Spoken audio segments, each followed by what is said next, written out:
Arrogant attitude এর জন্য আমি করবো না। আজকে ওর জন্য তৃণমূল কংগ্রেসরা এত বড় ধাক্কা খাচ্ছে। এই খারাপ দিনের মধ্যেও কিন্তু সে বুঝতে পারছে না যে মানুষ তাকে পছন্দ করছে না। দিদিকে এটা বুঝতে হবে। আমি আজও দিদির পাশে আছি, কিন্তু দিদি যদি অভিষেককে নিয়ে চলতে থাকে তাহলে আমার পক্ষে দিদির পাশে থাকা সম্ভব। আপনার এই কথাটা মানে কি, অভিষেক বন্দ্যোপাধ্যায় টিএমসি তে থাকলে কল্যাণ বন্দ্যোপাধ্যায় থাকবে না? এই পদে থাকলে আমি থাকবো না। আচ্ছা, এই পদে He cannot be my boss. Such an arrogant attitude cannot be my leader at all.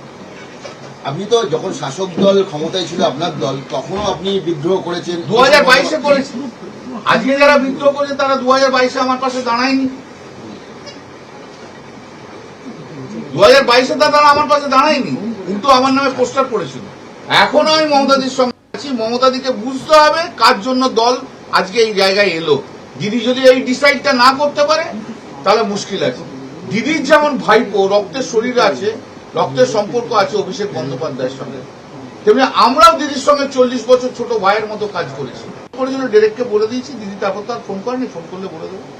কিন্তু অভিষেক ব্যানার্জি ছাড়া তৃণমূলের অনেক আর যে মামলা আছে সেই মামলাগুলো আমি করব। এখানে বসগিরি করার জায়গা থাকে না, সম্মান শ্রদ্ধা সবাই করতে হয়। একটা 45 বছর আমার প্রফেশন তাকে এইভাবে ডিসরেসপেক্ট করছে, এত অ্যারোগেন্সি কেন মানতে যাবো? সকালে ফোন করেছিল ডিরেক্টকে বলে দিয়েছি, দিদি তারপর তো আর ফোন করেনি, ফোন করলে বলে দেবো। কিন্তু অভিষেক ব্যানার্জি ছাড়া তৃণমূলের অনেক আর যে মামলা আছে সেই মামলাগুলো আমি করব। কারণ ও তো আর একা তৃণমূল নয়। এই উদয়ন গুহর মামলা করে দিলাম, 2টো মামলা করে দিলাম, অ্যান্টিসিপেটরি বেল করে দিলাম, ক্রিমিনাল ডিভিশন স্টে করে দিলাম। আরো অনেক ছেলে গরিব মানুষ গরিব তৃণমূলে বিভিন্ন জায়গাতে, গোটা চেম্বার দেখুন না, ওখানে দেখুন, রাত্রিবেলায় আসবেন আমার চেম্বারে দেখবেন সব তৃণমূলের ছেলেরা বসে থাকে।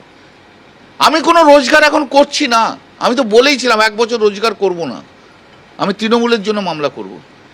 কিন্তু এই অ্যারোগেন্ট এই রকম লোক যে নিজেকে বস হিসেবে ভাবে, তাকে নিয়ে চলা যায় না, চলতে পারে না। রাজনীতির জায়গায় থাকে, এখানে বসগিরি করার জায়গা থাকে না, সম্মান শ্রদ্ধা সবাইকে করতে হয়। একটা 45 বছর আমার প্রফেশন তাকে এইভাবে ডিসরেসপেক্ট করছে, এত অ্যারোগেন্সি কেন মানতে যাবো? কোথাও কি কোনো আশঙ্কা করছেন যে আপনি এই মামলাটা লড়লে অন্যরকম কিছু রায় আসতে পারে, সেই কারণেই কি? মানে আরে মামলা তো অর্ডার, আমি বলেছিলাম আমি অর্ডার করিয়ে দেবো, অর্ডার হয়ে যাবে, সেটা তো দেখেছো আজকে হয়েছে। সেটা যদি আমার প্রতি বিশ্বাস না থাকে তাহলে মামলাটা করতে বললো কেন? সোজা কথা। If you don't have trust, why you have to trade me? এখন ওনার কাছে অনেক অ্যাডভাইসাররা আছে, তারা তাদের মতো অ্যাডভাইস দিচ্ছে। আমি তো কাউকে বলিনি যে আমার কাছে মামলা করতে হবে। আমার প্রচুর মামলা আমার জীবনে করা আছে, আমার প্রচুর মামলা এখনো জীবনে করতে হবে, অনেক বড় বড় মামলা করতে হবে, ওটা শেষ না। কল্যাণ বন্দ্যোপাধ্যায় এই মুহূর্তে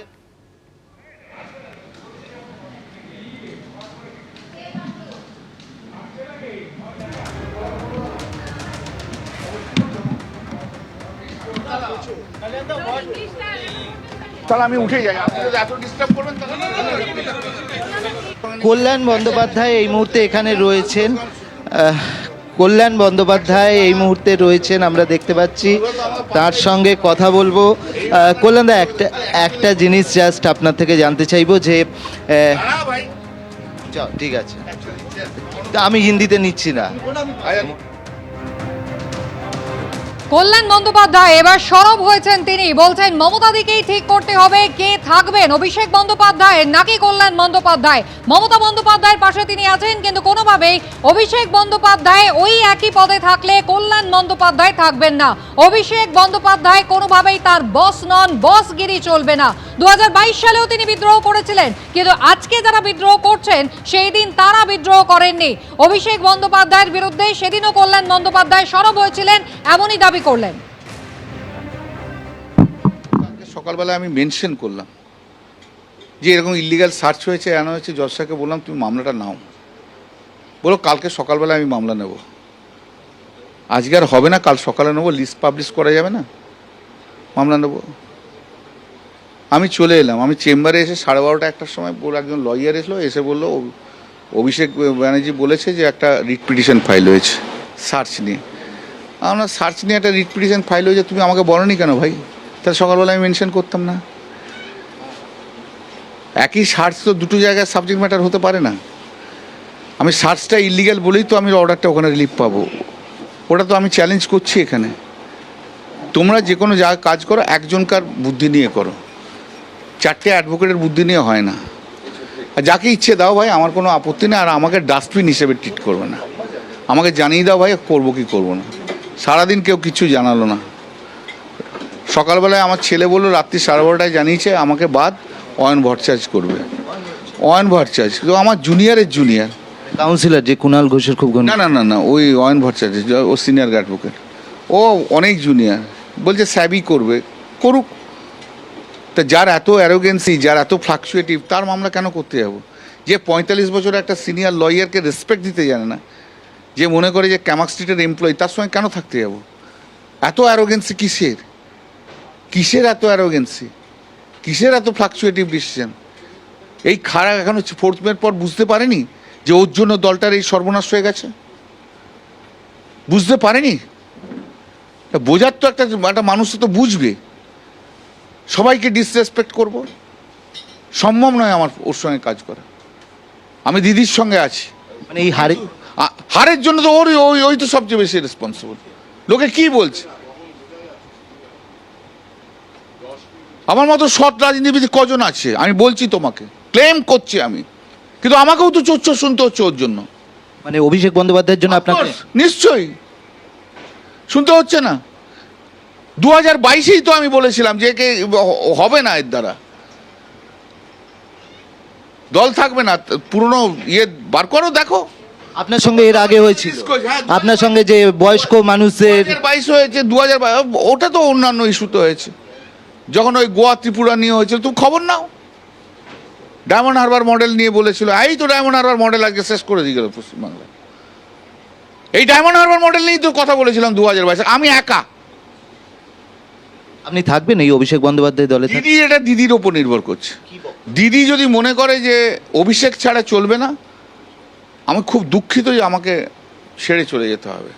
কিন্তু দিদি যদি মনে করে যে অভিষেক বাদ দিয়ে চলবে, তাহলে আমি আছি। বাদ দিয়ে মানে পদ থেকে বাদ না দল থেকে? বাদ দিতে হবে। অ্যাজ এ নর্মাল একজন থাকবে, কিন্তু সেদিন তো ফিডার কিছু থাকবে না, তবে আমি রয়েছি, নাহলে নেই। কিন্তু সেদিন তো অভিবাদন জানাতে বললেন সবাইকে। সেটা তো অন্য কথা। আমি দিদি কি বলেছে, দিদির সম্বন্ধে আমি কোনো কথা বলবো না। কিন্তু দিদি has to take a final call on this matter. দেখো ভাই, সত্যি কথা, অভিষেক ব্যানার্জি দিদির ব্লাড রিলেশন, ভাইপো, কিন্তু 40 বছর আমরা দিদির জন্য খেটেছি। আমাদের সঙ্গে ব্লাড রিলেশন নয়, কিন্তু দিদিকে আজকে বুঝে নিতে হবে এই রাজনীতিতে অভিষেককেই ব্লাড রিলেশনের লোককে দরকার না আমার মতো লোকেদের দরকার আছে, সেটা দিদি বুঝে নি। কি ত্রুটি ছিল লাস্ট এইটা প্রশ্ন, যে অভিষেক বন্দ্যোপাধ্যায় যেভাবে কত অনেক কিছু ত্রুটি ছিল, তোমরাও জানো, বারবার সমালোচনা করো, তাও আমার মুখ দিয়ে শুনতে চাইছো। যাও। অবশ্যই আমরা কথা বললাম কল্যাণ বন্দ্যোপাধ্যায়ের সঙ্গে, তিনি কিন্তু স্পষ্ট জানিয়ে দিলেন যে যে রক্তের সম্পর্কে প্রাধান্য দিলে চলবে না। তারা যেভাবে কাজ করেছেন তৃণমূল কংগ্রেসের জন্য, তাদের কথাকে গুরুত্ব দিতে হবে। ক্যামেরায় সন্দীপ পালের সঙ্গে অর্ণব মুখোপাধ্যায়, এবিপি আনন্দ, কলকাতা। এবিপি আনন্দ, এগিয়ে থাকে, এগিয়ে রাখে।